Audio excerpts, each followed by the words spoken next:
Hello students, मैं SS Chandrawat स्वागत करता हूं आप सभी का विनायक एजुकेशन ग्रुप के इस ऐप के ऊपर, जहां मैं आपके सामने फिर से लेकर हाजिर हो चुका हूं। 12th क्लास केमिस्ट्री और 12th क्लास केमिस्ट्री के अंदर अपन चर्चा कर रहे हैं लेसन 4th, और वो है रासायनिक बलगतिकी, केमिकल काइनेटिक्स से संबंधित। प्यारे विद्यार्थियों, रासायनिक बलगतिकी के बारे में अपन बात करें तो देखो, इसके बारे में मैंने आपको बताया था कि रासायनिक बलगतिकी या केमिकल काइनेटिक्स के अंदर अपन किसी भी रासायनिक अभिक्रिया के वेग के बारे में पढ़ेंगे, किसी भी रासायनिक अभिक्रिया की क्रियाविधि के बारे में पढ़ेंगे और इसके वेग को प्रभावित करने वाले कारकों के बारे में पढ़ेंगे।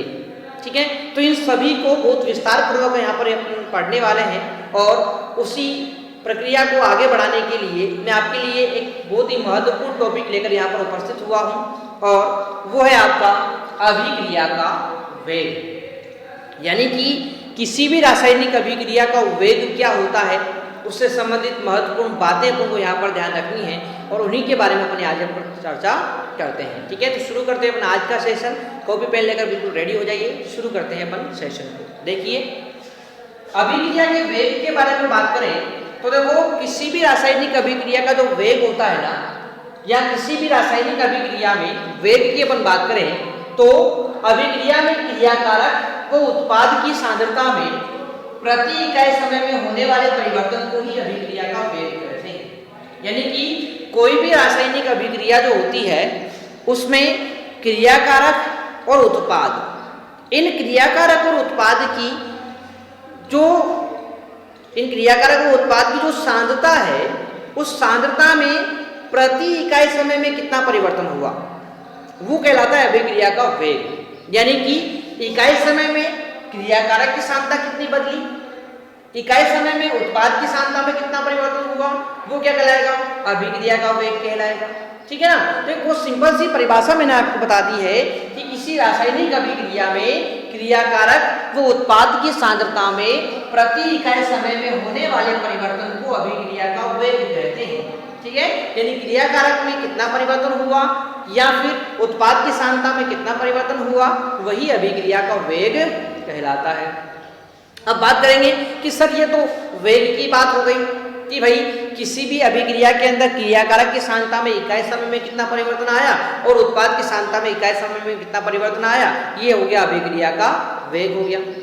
पर सर इसको निकालेंगे कैसे कि भाई किसी भी रासायनिक अभिक्रिया में क्रियाकारक की सांद्रता में कितना परिवर्तन आया या उत्पाद की सांद्रता में कितना परिवर्तन आया, इस चीज को निकालेंगे कैसे, इसके बारे में बात करें तो देखो, अभिक्रिया के वेग को अपन दो प्रकार से निकालते हैं। कितने प्रकार से निकालेंगे अभिक्रिया के वेग को?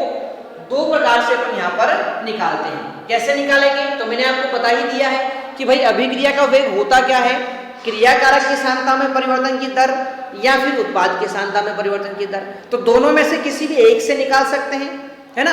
या तो अपन क्रियाकारक की सांद्रता परिवर्तन की दर से निकालेंगे या फिर उत्पाद की सांद्रता में परिवर्तन की दर से निकालेंगे। तो देखो, सबसे पहले बात करता हूँ, दो प्रकार से अपन निकालेंगे। सबसे पहले क्रियाकारक R की सांद्रता में परिवर्तन।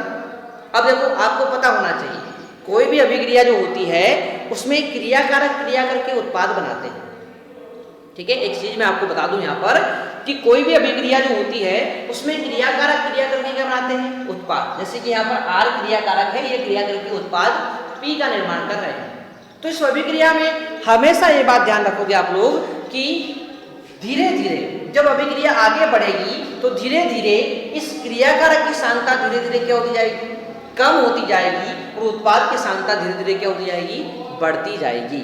क्योंकि क्रियाकारक आपस में क्रिया करके क्या बना रहे हैं, उत्पाद का निर्माण कर रहे हैं, इसीलिए क्रियाकारकों की सांद्रता धीरे धीरे क्या होती जाएगी, कम होती जाएगी, और उत्पाद की सांद्रता क्या होती जाएगी, बढ़ती जाएगी। इसीलिए अभिक्रिया के वेग को निकालने के लिए पहला काम क्या होता है अपना, पहला पद क्या होता है अपना, तो क्रियाकारक R की सांद्रता में कमी की दर। ये कमी की दर क्यों लिखा, ये बात समझ आई आपको। मैंने आपको क्या बताया है, किसी भी रासायनिक अभिक्रिया के अंदर क्रियाकारक की सांद्रता में हमेशा कमी आती है, उत्पाद की सांद्रता में हमेशा क्या होती है, वृद्धि होती है। इसीलिए अपन ने यहाँ पर क्या लिखा कि अभिक्रिया के वेग को अपन दो प्रकार से निकालेंगे, और पहला प्रकार क्या होता है कि क्रियाकारक R की सांद्रता में कमी की दर अपन निकाल लें। अब R की सांद्रता में कमी की दर कैसे निकालेंगे, तो देखो मैंने आपको बताया है क्रियाकारक आर की सांद्रता में कमी की जो दर होती है वही अभिक्रिया का वेग होता है। तो कैसे निकालेंगे भाई, वो सिंपल सी बात है, आर की सांद्रता में कमी कितनी हुई बटी कमी में कितने समय लगा, यानी कि आर की सांद्रता में कमी कितना हुआ और कमी में कितना समय लगा, इन दोनों का अनुपात निकाल लो, वही क्या होगी, इस आर की सांद्रता में कमी की दर होगी और इसी को क्या बोलेंगे, अभिक्रिया का वेग बोलेंगे। ठीक है, इसी प्रकार से उत्पाद से भी अपन निकाल सकते हैं। अब आपको पता है उत्पाद की सांद्रता में तो वृद्धि होती है, तो क्या लिखेंगे, दूसरा जो तरीका है अभिक्रिया के वेग को निकालने का वो क्या हो जाएगा, उत्पाद P की सांद्रता में वृद्धि की दर निकाल लो, वही अभिक्रिया का वेग होता है। अब निकालते कैसे हैं, तो उत्पाद P की सांद्रता में कितनी वृद्धि हुई बटे वृद्धि में कितना समय लगा, यही क्या होता है, यही आपका P की सांद्रता में वृद्धि की दर होती है और इसी को अपन अभिक्रिया का वेग कहते हैं। तो यहाँ पर एक बात आपको बिल्कुल समझ में आ गई होगी कि अभिक्रिया का वेग निकालने का दो तरीके हो सकते हैं। पहला तरीका तो क्या है कि क्रियाकारक की सांद्रता में कमी की दर निकाल लो, या फिर दूसरा तरीका होता है कि उत्पाद की सांद्रता में वृद्धि की दर निकाल लो। दर निकालने का बहुत सिंपल सा तरीका है कि आर की सांद्रता में कितनी कमी आई बटे कमी में कितना समय लगा, उसी प्रकार से P की सांद्रता में कितनी वृद्धि हुई बटे वृद्धि में कितना समय लगा। ये हो जाएगा अपना क्रियाकारक और उत्पाद की सहायता से अभिक्रिया का वेग ज्ञात करें। अब इनको यदि मैं प्रतीकों की सहायता से प्रदर्शित करना चाहूँ, अभी तक तो अपन ने केवल शब्दों के अंदर इसको लिखा है, यदि इनको प्रतीकों के रूप में प्रदर्शित करना चाहे तो कैसे करेंगे उस चीज को आप लोग देखिए यहाँ पर।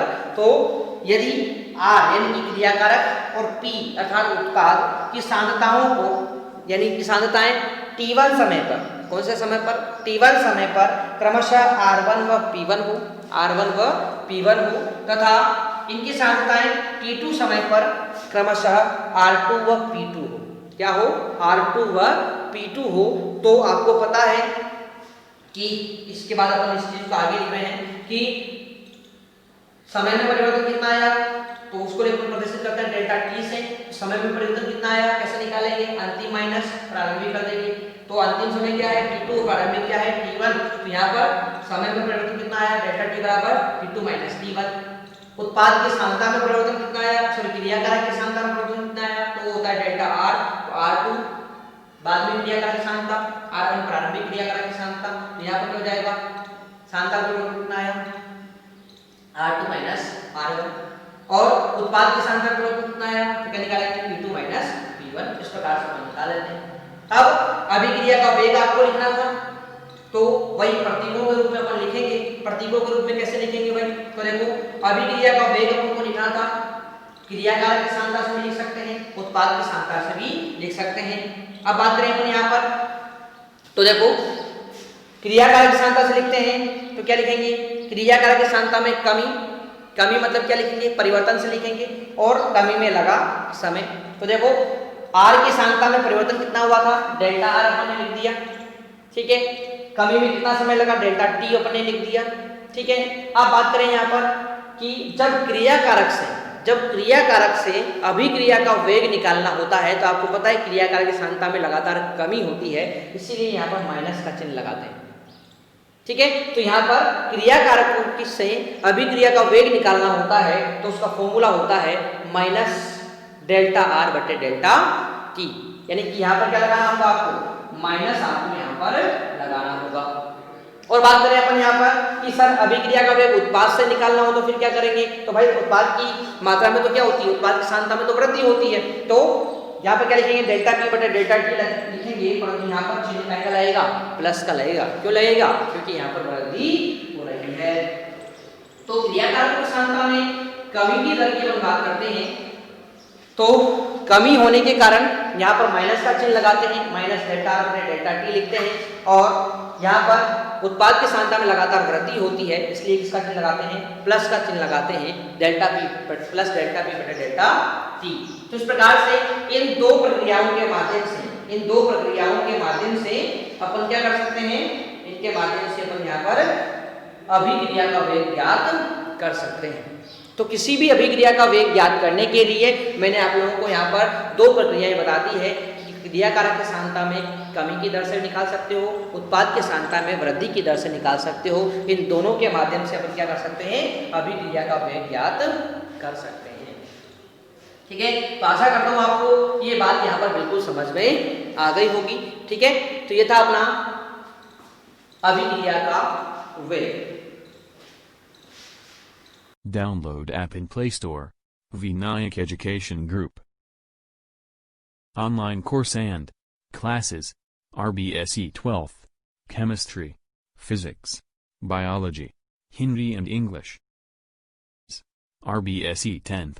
Science, Maths, Social Science, Sanskrit, Hindi and English. Vinayak Education Group. This app is perfect for you. All RBSE classes in this app. Every day. Online classes of video lectures and weekly test challenge. Thanks for watching and download.